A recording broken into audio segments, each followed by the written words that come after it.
My accountant called about a $42,000 payment to my wife from a business I own but had never visited. She said she was consulting. The Instagram photo told a different story. Her in a red dress, playing queen in my kingdom. Then the bouncer stopped me at the door. Members only, sir. My name is Daniel Rothstein. I'm 53 years old, and for the past 25 years, I've specialized in mergers and acquisitions. I've dissected companies, found value where others saw a ruin, and walked away from deals that looked perfect on paper but stank of desperation underneath. I built my reputation on reading between the lines, on spotting the lie hidden in polished presentations. So it's ironic that I missed the one happening under my own roof. Margot, my wife of 27 years, had recently announced she wanted to go back to work. She said she felt invisible, that being a housewife made her feel like furniture. I told her she could do whatever made her happy, pursue hobbies, volunteer, even retire early if she wanted. We had the money. Hell, we had more than enough. That apparently was the wrong answer. Her tone changed after that conversation. Colder. Defensive. One evening, she snapped at me over dinner. Not everything is about your spreadsheets and your deals, Dan. Some of us want to matter in ways that don't show up on a balance sheet. I didn't argue. I just nodded and went back to my meal, figuring she'd work through whatever midlife crisis this was on her own terms. Then my accountant, Harold, called. Harold's been with me since I sold my first consulting firm back in 2008. Quiet guy, methodical, the kind of man who finds discrepancies in his sleep. He asked me, very carefully, if I'd approved a $42,000 executive bonus to Mrs. Rothstein. I said no. I asked him to send me the documentation. The invoice was clean. Too clean. Signed off by someone named Kyle Townsend, transferred to an account in Margot's name, categorized under hospitality consulting. The LLC attached to the payment was buried under 3 layers of holding companies. I recognized the structure. It was one of mine. A club I'd acquired 2 years ago as part of a distressed asset package during a larger acquisition. I'd never visited the place. Never even thought about it. The quarterly reports showed stable returns, so I'd left it alone. Now my wife was pulling executive bonuses from it. I didn't confront her. Not yet. Instead, I started digging. Margot had mentioned a club a few times over the past 6 months. She said it was a consulting gig, something about branding and atmosphere. She used phrases like experiential design and client journey optimization. Corporate nonsense that sounded impressive, but meant nothing. I'd smiled and nodded like a supportive husband. Last Tuesday, I was scrolling through a cloud backup, something I do periodically to clear space, and stumbled onto a folder Margot thought was private. Inside were photos, not the kind that break a marriage in one glance, but the kind that whisper lies over months. Her, behind a bar in a crimson dress, pouring drinks. Her, laughing with a man whose hand rested too comfortably on her waist. Her, standing under red pendant lighting I recognized from the architectural mock-ups I'd approved during the acquisition. She wasn't consulting for the club. She was performing in it. And judging by her body language, she'd convinced herself, and everyone around her, that she owned the place. The caption on one photo read, "Queen of the Night." No tags, just hearts. I closed the laptop and sat in the silence of my office for a long time. Then I called my attorney, Stephen. I told him I needed a full audit of the club's operations. Board structure, financials, vendor contracts, everything. He didn't ask why. He just said he'd have it by morning. That night, Margot came home late, smelling like expensive perfume and lies. She kissed me on the cheek and said she'd had a long strategy session. I smiled and said, "Sounds productive." She went upstairs. I poured myself a scotch and opened the file Stephen had already started compiling. Betrayal isn't loud. It's filed under miscellaneous expenses, and I was about to audit every line. I showed up Thursday night, unannounced, dressed down on purpose, jeans, leather jacket, nothing that screamed money or ownership, just a guy looking for a drink. The club sat in a renovated warehouse district in Lower Manhattan, the kind of neighborhood where old money meets new pretension. Brick exterior, minimal signage, valet parking. Exclusive without being flashy. I'd approved the design 4 years ago without ever seeing it in person. A velvet rope stretched across the entrance. Behind it stood a bouncer who looked like he benched small cars for fun. Thick neck, crisp black suit, The dead-eyed stare of someone who's turned away 1,000 people and enjoyed every second of it. I approached casually. He sized me up, shoes, jacket, the subtle assessment of a man whose job is to judge worth at a glance. Members only, sir, the bouncer said. His voice was flat, bored. I smiled. Of course. I turned to leave. That's when the door behind him opened. A man stepped out, fumbling with his phone, not paying attention until he looked up and saw me. His face went through 3 stages in 2 seconds. Recognition, confusion, then absolute horror. Kyle Townsend, the club manager. Early 40s, expensive suit, the kind of haircut that costs more than most people's car payments. I recognized him from the photos and the operational file Steven had sent over. Kyle's face drained of color like someone had opened a valve. Wait, he stammered, his voice cracking. Wait. Oh God. I raised an eyebrow. Didn't say a word. Kyle grabbed the bouncer's arm, his fingers digging into the fabric of the man's suit. That's the owner, Kyle said, his voice rising with panic. You just turned away the owner. The bouncer's expression shifted from bored to alarmed in an instant. He stepped aside, fumbling with the rope clip. Sir, I apologize. I didn't know. How could you? I said evenly, meeting his eyes. I've never been here before. Kyle was sweating now, despite the cool October air. Mr. Rothstein, I had no idea you were planning to visit. We would have prepared something, a proper welcome. I cut him off with a glance. I'm just here for a drink, Kyle. Nothing formal. He nodded too quickly, like a bobblehead on a dashboard. Of course. Please come in. Let me show you. I'll find my own way. I stepped past him, through the entrance, into the club.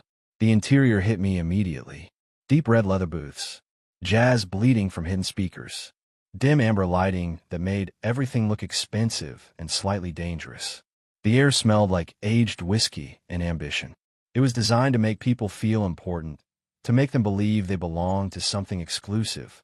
Kyle followed me like a nervous shadow. Can I get you a table? The VIP section is. I'm good, I said, scanning the room. My eyes adjusted to the low light. There were maybe 40 people scattered across the space. Suits, cocktail dresses, the murmur of conversations that probably involved deals and secrets. And then I saw her. Margot, behind the bar, wearing a dress I didn't recognize. Dark green, tight, cut to suggest rather than reveal. Her hair was styled differently than she wore at home. More dramatic. She was pouring something amber into a crystal glass for a man in his 50s, leaning forward just enough to make him feel special. She hadn't seen me yet. The lighting helped. I was standing in a shadowed section near the entrance while she was center stage, backlit by the bottles behind her. The man at the bar said something that made her laugh. A performative laugh, throaty and practiced. She touched his hand briefly as she slid the drink across to him. Kyle appeared at my elbow again. Can I explain? No need, I said quietly, my eyes still on Margot. I can see everything just fine. He went silent. Smart man. I found a corner booth, half hidden by a structural column, and sat down. From here, I had a clear view of the bar without being obvious. I pulled out my phone, opened the camera, and started documenting. No flash. Clean frames. Evidence, not emotion. Kyle hovered nearby, uncertain whether to stay or flee. I ignored him. Margot moved through the space like she owned it. Staff deferred to her. Patrons smiled when she approached. She wasn't dressed like an employee. She was dressed like the draw, the reason people came here. And, judging by the way everyone acted around her, they believed it too. I took another photo, sent it to Steven with a simple caption. In position. His reply came back instantly. Document everything. I planned to. I watched Margot work the room for the next hour. She moved like someone who'd been doing this for years, not months. Confident. Practiced. Every gesture calculated for maximum effect. A waiter approached my booth. Young kid, maybe 25, nervous energy. Can I get you anything, sir? Scotch. Neat. Whatever's top shelf. He nodded and disappeared. Margot was still behind the bar, laughing at something a client said. The man was mid-60s, expensive watch, wedding ring catching the light. His hand rested on the bar top, inches from hers. She leaned forward, elbows on the polished wood, giving him her full attention. The universal signal of you're fascinating. I'd seen her use that exact posture on potential business partners at fundraisers. She perfected the art of making people feel special. The waiter returned with my scotch. 20-year Macallan. I took a sip and kept watching. Kyle appeared again, hovering at the edge of my peripheral vision like a mosquito you can't quite swat. Mr. Rothstein, I wanted to explain about Mrs. Rothstein. She's been instrumental in building our client relationships. Very hands-on with the atmosphere and... How often is she here? I asked, cutting him off. Kyle hesitated. Most evenings. Thursday through Saturday. Usually. Sometimes Wednesdays. Does she have an official title? Another hesitation. Longer this time. Not officially, no. She works as a consultant. Independent contractor. Helps with branding, client experience, that sort of thing. And the $42,000 payment. His face went pale again. That was a performance bonus. For exceptional work developing our VIP program. Approved by whom? By me, sir. It fell within my discretionary spending authority. I took another sip of scotch. Let the silence stretch. Kyle was sweating through his expensive shirt. Tell me something, Kyle. I said, my voice low and even. Did my wife tell you we're having marital problems? He blinked. She mentioned you were going through a rough patch. That you've been distant. Did she tell you I was seeing someone else? His jaw tightened. He didn't answer, which was answer enough. I see, I said. And you believed her. Mr. Rothstein, I don't want to get involved in. You're already involved, I said, setting my glass down. You've been signing off on payments to my wife without board approval. You've given her access to systems she has no authorization to use. You've allowed her to present herself as something she's not. Kyle opened his mouth. Closed it. Opened it again. I can explain. Don't. I pulled out my phone and took another photo. Margot was now on the other side of the bar, touching another client's shoulder, laughing at another joke that probably wasn't funny. Just keep doing whatever you're doing. Pretend I'm not here. He nodded and retreated like a beaten dog. I opened my messages and texted Steven. Manager confirms wife here, 3 to 4 nights per week. Admitted to approving unauthorized bonus payment. Claims she told him we're separated. Steven's response came immediately. That's fraud. Document every conversation. I looked up.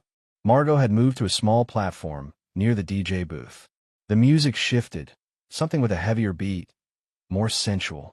She swayed to the rhythm, not dancing exactly, but moving in a way that drew every eye in the room. This wasn't consulting. This was a performance. And she was the star. The man in the gray blazer from earlier approached her, said something that made her throw her head back and laugh. His hand found the small of her back. She didn't move it away.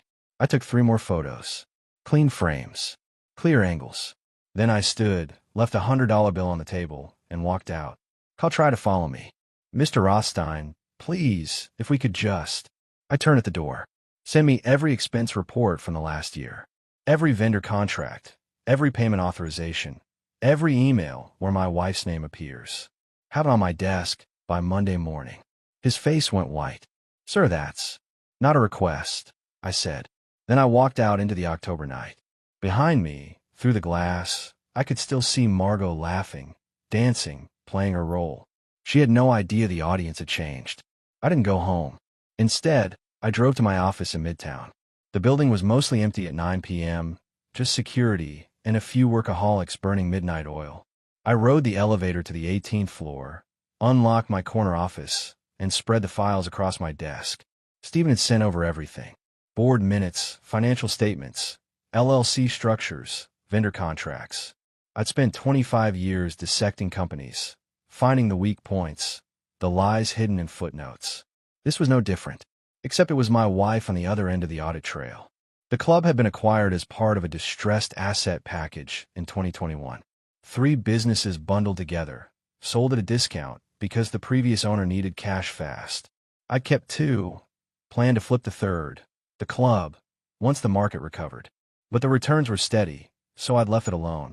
Big mistake. I traced the payments. The $42,000 to Margot wasn't the only one. There were dozens more. Smaller amounts, coded under different categories. Entertainment expenses, consultant fees, client development. $5,000 here, $8,000 there. Death by 1,000 cuts, spread across 18 months. Total damage, just over $270,000. I sat back in my chair and stared at the numbers. $250,000, siphoned off in increments too small to trigger automatic alerts. Smart. If Kyle had done this alone, I'd have called it embezzlement and pressed charges. But he hadn't done it alone. I opened Margot's cloud account again. Our family plan, shared access, the kind of thing you set up when you trust each other.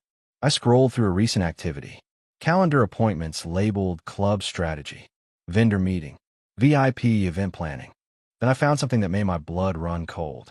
A folder labeled expansion plans. Inside were mock-ups for a second location. Philadelphia. She'd already scouted properties, drafted a business plan, even created a budget projection. The header read, Rothstein Social Ventures, Phase 2. My name, her vision, my money. There was an email thread with Kyle and someone named Angela Simmons, a commercial real estate agent. They'd toured 3 properties in Philly. Margot had signed off on one, pending financing, pending my money. I downloaded everything, every file, every photo, every document. Then I deleted the folder from her cloud and emptied the trash. Let her wonder where it went. My phone buzzed. Steven, you still at the office? Yeah, I said. I've been going through the employment records. Your wife isn't on payroll. No W-2, no benefits, no official job title. But she's got building access, email credentials, and signing authority on certain accounts. Kyle set it up through a backdoor admin channel. Can we revoke it? Already drafted the paperwork. Just need your signature. Her access will be terminated by Monday morning. Cards frozen, passwords reset, building privileges revoked. Do it, I said. What about Kyle? Leave him for now. I want him nervous. Nervous people make mistakes. Steven was quiet for a moment. You're sure about this? Once we start, there's no walking it back. I looked at the numbers on my screen. $270,000. 18 months of lies. I'm sure, I said. Start the process. I hung up and sat in the silence of my office. Through the window, the city glittered below. Thousands of lights, thousands of lives, thousands of people making choices that would shape their futures. Margot had made her choice. She'd walked into my world and acted like she built it. Now she was about to learn the difference between playing house and owning the deed. Monday morning arrived with cold precision. I was in my office by 6 a.m., watching the sun rise over Manhattan through floor-to-ceiling windows. Steven had sent confirmation at 5:45. Access termination executed. All systems locked. Margot left the house at 8:30, dressed in what she probably thought was business casual. Tailored pants, silk blouse, the confident stride of someone who believed she had somewhere important to be. I knew exactly where she was going. I gave her 30 minutes, then texted Steven. Status. His reply was immediate. She just tried to badge in. Denied. Security notified her the credentials were revoked per ownership directive. She's asking to speak with Kyle. And Kyle. In a meeting with our legal team. Unavailable. Perfect. I opened my laptop and pulled up the security feed Steven had granted me access to. The camera covered the club's main entrance. I watched Margot stand at the door, confusion evident even in the grainy footage. She tried her badge again. Red light. Again. Red light. She pulled out her phone. Probably calling Kyle. The call would go to voicemail. We'd had his assistant block her number an hour ago. She tried the door handle. Locked. Pounded on it twice. No answer. The club didn't open until 4 p.m., and the morning staff had been instructed not to respond to anyone without proper credentials. I watched her stand there for a full minute. Phone pressed to her ear, leaving what was probably an increasingly frantic message. Then she turned and walked away, her confident stride replaced by something closer to a march. She'd be home in 20 minutes. I closed the laptop. By the time I heard her car in the driveway, I was sitting at the kitchen table with coffee and the Wall Street Journal, the picture of domestic normalcy. She came through the door like a storm front. Keys hit the counter with a sharp crack. Heels echoed on hardwood. The club locked me out, she said without preamble. My badge doesn't work. Kyle isn't answering. The security guard said something about an ownership directive. She stared at me, waiting for surprise or concern. I took a sip of coffee. That's strange. Strange. Her voice climbed. Dan, it's more than strange. It's a system failure. I have meetings today, vendors coming in, a VIP event Wednesday that needs. Do you have a contract with the club? I asked, my voice calm. She blinked. What? An employment contract. W-2. Official documentation of your role there. I set down my coffee cup. Stephen looked into it. Apparently, there's no record of you being employed by any entity I own. The color drained from her face. That's because I'm a consultant, independent contractor. Kyle handles all that. Kyle doesn't have the authority to engage contractors without board approval, especially not contractors who've received over $270,000 in the past 18 months. She froze. Actually froze, like someone had pressed pause on her nervous system. You've been tracking my payments? Your payments? I stood slowly, deliberately. Margot, that's my money. For my business. Paid to you without authorization, without contracts, without any legal framework whatsoever. I earned that money. Her voice was defensive now, sharp. I built that VIP program. I brought in clients. I created the atmosphere that you created an illusion, I said quietly. You walked into a business I own and acted like you built it. You told staff we were separated. You positioned yourself as something you're not. And you've been stealing from me to fund your fantasy. Stealing. She stepped back like I'd slapped her. I never stole anything. Kyle approved every payment. He said, Kyle doesn't own the club.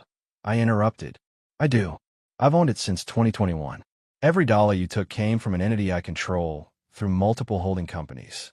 You just didn't bother to ask whose name was on the paperwork. She opened her mouth, closed it.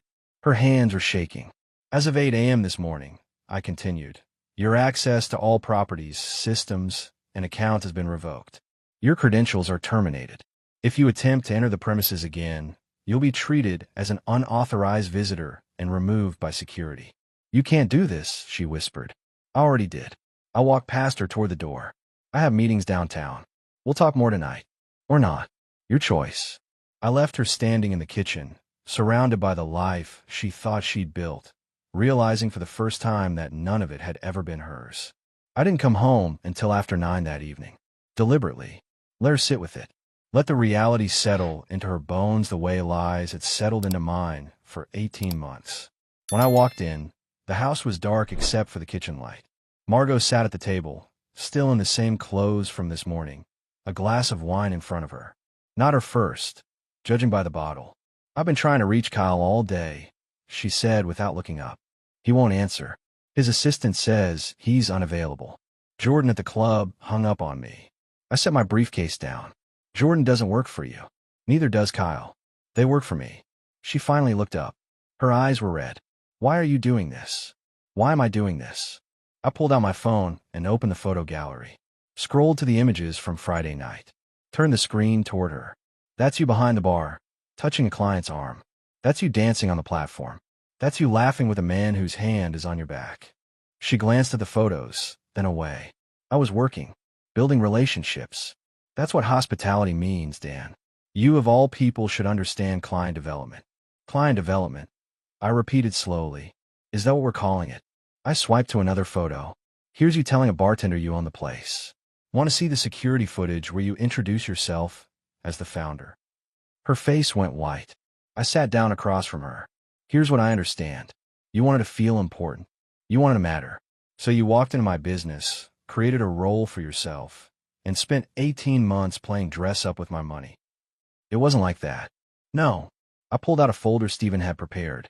Opened it. This is your expansion plan for Philadelphia. Your business plan. Your budget projection. All of it built on my infrastructure, my reputation, my capital. Tell me, Margot, when were you planning to ask permission? She stared at the documents like they were written in a language she didn't understand. I found something else interesting. I continued. You told Kyle we were separated. Told him I was distant, possibly having an affair. That's why he felt comfortable approving your payments. He thought he was helping you become independent from a failing marriage. Dan, I also found the loan application. I slid another paper across the table. $180,000. Forged signature. My signature. For an apartment in Tribeca. Her breath caught. That's fraud, Margot. Not a misunderstanding. Not a gray area. Fraud. I could have you arrested. I was going to tell you, she whispered. I was building something real. Something that was mine. I just needed time to... To what? Steal enough to fund your exit? Leave me after you'd bled the business dry. She shook her head, tears streaming now. I never wanted to hurt you. I just wanted to be someone. Not just your wife. Not just someone's mother. Me. Independent. Successful. I stood up. You could have been all of that. I offer to fund anything you wanted. A real business. Education. Anything. But you chose this instead. You chose to lie, to steal, to manipulate people who trusted you.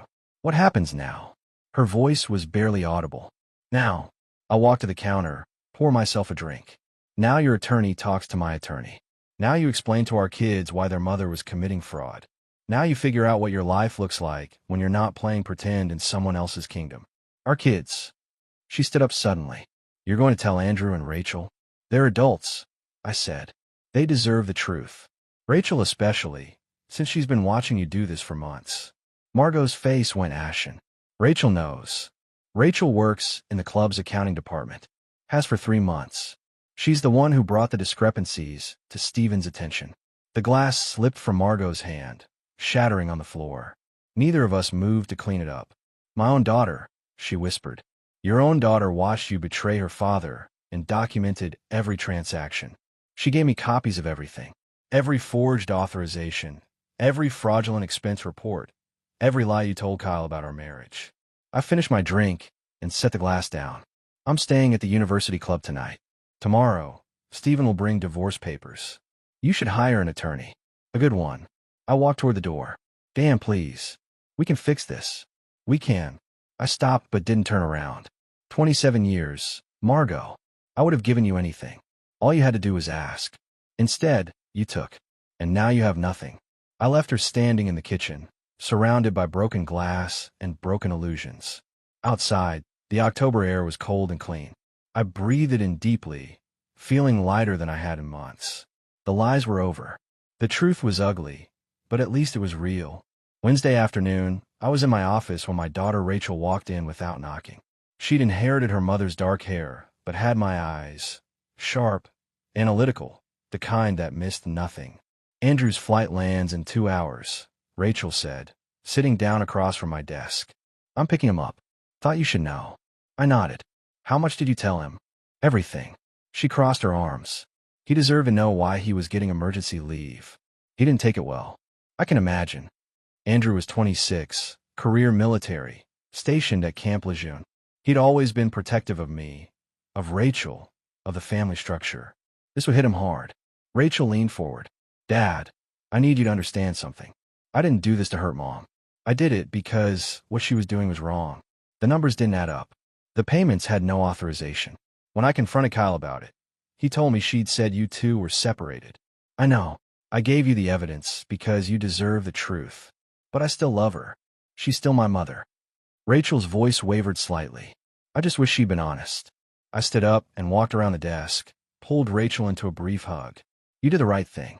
It took courage to come to me with this. She pulled back, wiping her eyes quickly. Andrew's going to want to confront her. He's already talking about it. You need to be prepared for that. Let him do what he needs to do, I said. He's a grown man. He can make his own choices. My phone buzzed. Stephen's name appeared on the screen. I answered. We've got a problem, Stephen said without preamble. Margot just showed up at the club with a lawyer. Some hotshot from a white shoe firm in Midtown. They're demanding access to the premises, claiming she has contractual rights as a consultant. Does she? No. But they're threatening legal action. Hostile work environment. Wrongful termination, gender discrimination. The usual playbook. I sat back down at my desk. Let them file. We have documentation of every unauthorized payment, every forged signature, every lie she told staff. If they want to make this public, we'll bury them in discovery. Understood. One more thing. Kyle wants immunity in exchange for testimony. He's willing to go on record about everything Margot told him. The separation story, the affair allegations, all of it. Give him limited immunity. Nothing on the financial mismanagement. He's still responsible for that. But immunity on anything related to fraud or forgery. Done. Stephen paused. How are you holding up? I'm fine, I said. It wasn't entirely true, but it was functional. The kids. Rachel's handling it. Andrew arrives in 2 hours. We'll see how he processes it. After I hung up, Rachel was still sitting there, watching me with those analytical eyes. You're not fine, she said quietly. Dad, I see it. You're functioning, but you're not fine. I will be, I said, once this is over. And Mom. I looked at my daughter. 23 years old, brilliant, working her way through a finance degree while holding down a full-time job. She'd caught her mother's fraud and reported it despite the personal cost. Your mother made her choices, I said. Now she lives with them. Rachel nodded slowly. Andrew's going to be angry. I know. He might say things, do things. I know. But you're still his father. He needs to hear from you that it's okay to be angry, that he's not betraying her by being on your side. Smart kid. I'll talk to him when he gets here. Rachel stood up. I'm going to head to the airport. We'll come straight here if that's okay. That's fine. She walked to the door, then stopped. Dad, for what it's worth, I'm proud of how you're handling this. You could have lost it. Screamed, broken things, made it ugly. But you didn't. You stayed controlled. That's strength. After she left, I sat alone in my office, looking out at the Manhattan skyline. The city that never sleeps, full of people making choices they'd have to live with. Margot had made hers. And now so had I. Andrew walked into my office at 6:15 that evening looking exactly like what he was, a Marine who'd been told his family was falling apart. Buzzed hair, dress uniform still on from the flight, jaw set in that way that meant he was barely holding back fury. Rachel followed behind him, quieter, more cautious. Dad, Andrew said. His voice was tight, controlled. Military discipline, overriding emotion. Barely. I stood up. Andrew, welcome home. He didn't move to hug me. Just stood there, ramrod straight. Rachel showed me the files on the drive from the airport. The payments. The forgery. The expansion plans. He paused. Is it all true? Yes. All of it. The Philly property? The fake loan documents? The affair with the manager? I don't know if it was physical, I said carefully. But emotional affair? Yes. Absolutely. Andrew's hands clenched into fists at his sides. Where is she? At the house. She's been staying there. I've been at the university club. I need to see her. Andrew. I need to see her, Dad. His voice rose slightly. She's my mother. I need to hear her say it. I need to hear her try to explain why she did this to you. To us. I looked at Rachel. She gave a small nod. This had been coming since the moment Andrew learned the truth. Okay, I said. But Rachel goes with you. And you stay calm. No yelling. No physical confrontation. You hear me? I'm not going to hit my own mother, Andrew said. But his voice suggested he'd thought about it. I know. But you're angry. Rightfully so. I just need you to remember she's still your mother, regardless of what she's done. Andrew's jaw worked. How are you so calm about this? She stole from you. She lied to everyone. She tried to take your business and make it hers. How are you just sitting here like it's a normal Wednesday? I walked over to him, put my hand on his shoulder. Because losing control doesn't help. Being angry doesn't change what happened. The only thing that matters now is moving forward with clear eyes and clean hands. Clean hands, Andrew repeated bitterly, while hers are covered in. Andrew. My voice was firm. I know you're angry. I was too. Still am, some days. But she's going to face consequences. Legal consequences. Financial consequences. Social consequences. You going over there and screaming at her doesn't add anything to that. It just makes you feel worse afterward. He was quiet for a long moment. Then, I still need to see her. I know. I released his shoulder. Rachel, go with him. Keep it short. Don't let it escalate. Rachel nodded. Come on, Andrew. Let's get this over with. They left. I stood at the window and watched the city lights blink on across Manhattan as evening deepened. My phone buzzed. Stephen. Margot's attorney just sent over their demands. Full reinstatement, back pay, public apology, and damages for emotional distress. They're asking for $2 million. I laughed. Actually laughed. Counter with criminal charges for fraud and embezzlement. See how fast they back down. Already drafted the response. Should I send it? Give me an hour. Let Andrew talk to her first. Then send it. Understood. I hung up and poured myself a scotch. Sat down and waited for the call I knew was coming. It came 45 minutes later. Rachel. Dad. You need to get to the house. Now. My blood went cold. What happened? Andrew. He didn't hit her. But he said things. She's having a breakdown. I mean a real one. She's hyperventilating, can't breathe properly. I think she needs medical attention. Call 911. Already did. Ambulance is on the way. But you should be here. I'm coming. I grabbed my jacket and ran. 27 years of marriage. It had survived business failures, family deaths, stress, distance, everything life threw at us. but it couldn't survive what she'd done to herself. And now our son had held up a mirror, and she'd finally seen what she'd become. I arrived at the house to find an ambulance in the driveway, lights flashing red and blue against the autumn darkness. Neighbors stood on their porches, watching. 27 years in this neighborhood, and this was how it ended, with emergency responders and whispered judgments. Rachel met me at the door. She's stable. They're checking her vitals now. Andrew's in the living room. I found my son sitting on the couch, head in his hands, still in uniform. He looked up when I entered. His eyes were red. "I didn't mean for this to happen," Andrew said, his voice hollow. "I just wanted her to admit it, to take responsibility. But she kept making excuses, kept blaming you, blaming circumstances, blaming everyone but herself. And I told her the truth. All of it." "What did you say?" "I told her she was a thief, that she destroyed our family for money and attention, that you'd given her everything, and she threw it away to play pretend in a club you owned." He looked down at his hands.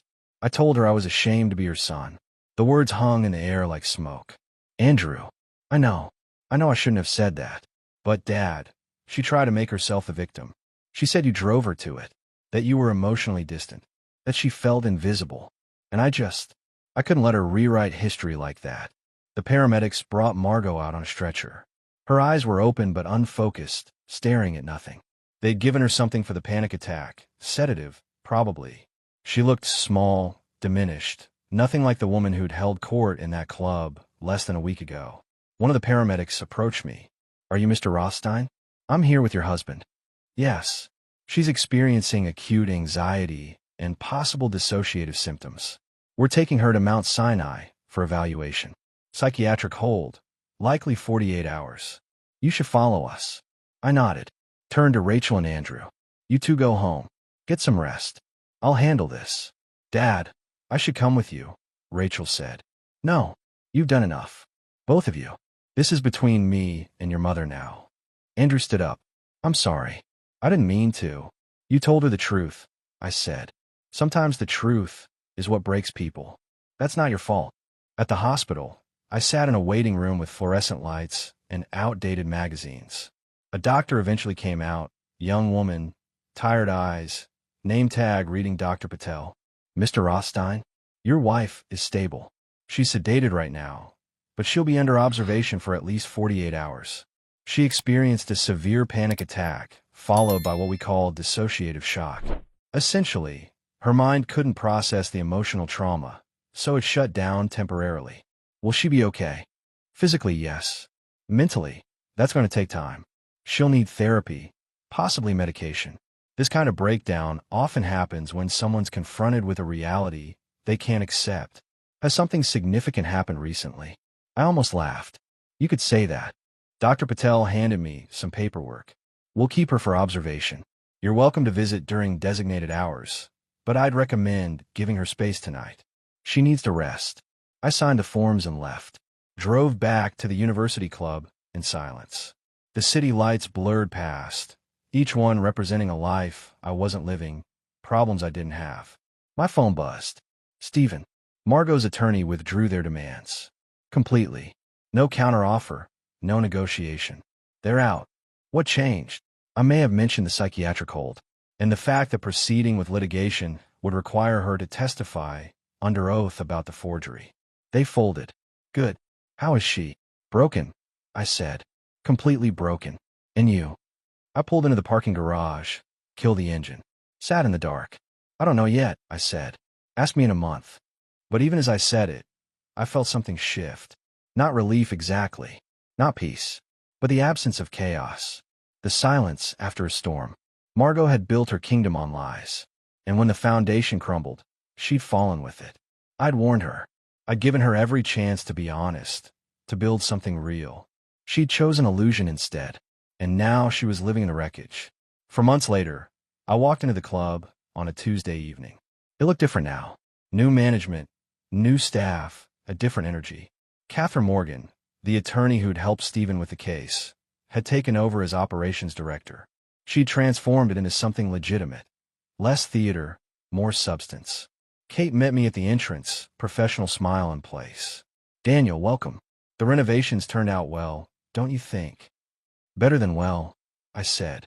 The crimson leather was gone, replaced by navy blue booths. The dramatic lighting had been toned down, made elegant rather than performative. You've made it feel like an actual business instead of a stage. That was the goal. Kate walked with me through the space. We're up 18% in revenue since the restructure. Turns out people actually prefer authenticity over manufactured exclusivity. I'd hired Kate after the divorce was finalized.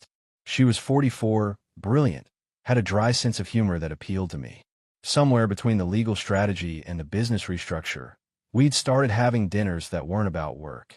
Then drinks. Then more. We weren't serious yet, but we were honest.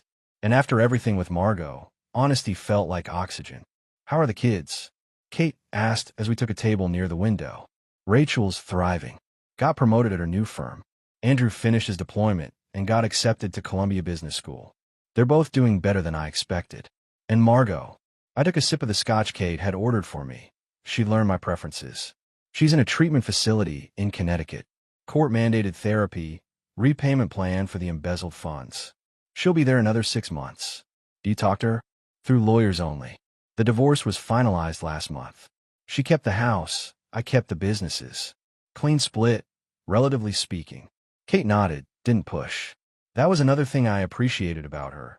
She didn't need to dissect my past to understand my present. A waiter approached. Different kid than before, better trained. Mr. Rothstein, Ms. Morgan. The chef prepared something special tonight. May I bring it out? Please, Kate said. After he left, I looked around the club. The framed photo of the founding contributors was gone, replaced by abstract art.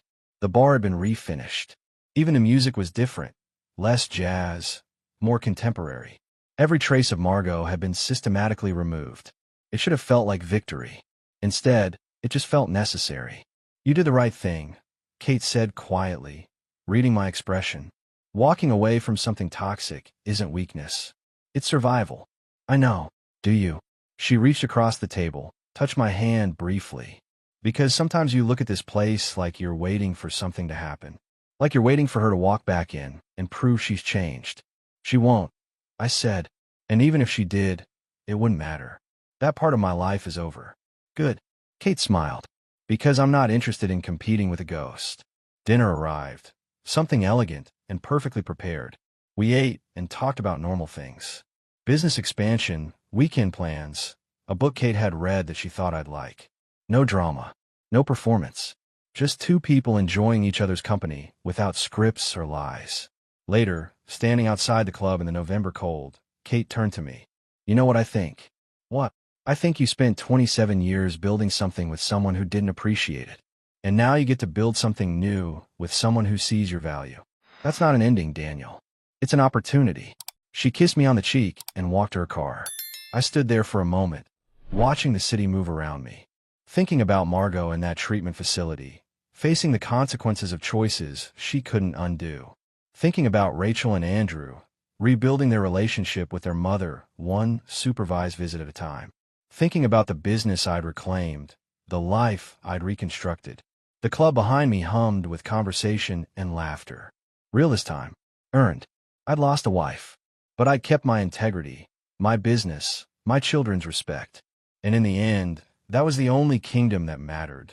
The one built on truth, held together by genuine respect, defended by people who valued what you'd created. Margot had tried to steal that. She'd failed, and I was finally free.